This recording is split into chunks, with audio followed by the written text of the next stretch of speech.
Filipina shooter na si Franchette Quiroz muling sasalang sa international tournament matapos makapagtala ng bagong national record sa nakaraang Asian Rifle and Pistol Championship sa Indonesia.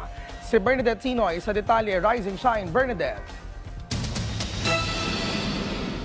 Matapos makagawa ng bagong national record sa 10-meter at 25-meter air pistol, ang shooter na si Franchette Quiroz, kasunod ng pagsabak niya sa Asian Rifle and Pistol Championship sa Indonesia, target naman ng 27-year-old athlete na lumahok sa World Championship sa Brazil ngayong buwan ng Abril.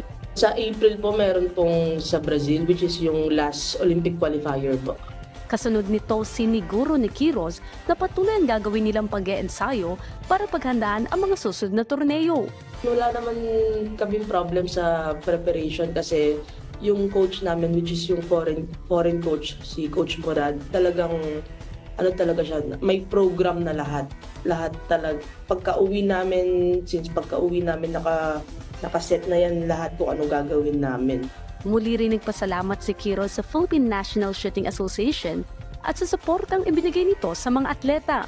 Bernadette Tinoy, Rise and Shine, Pilipinas.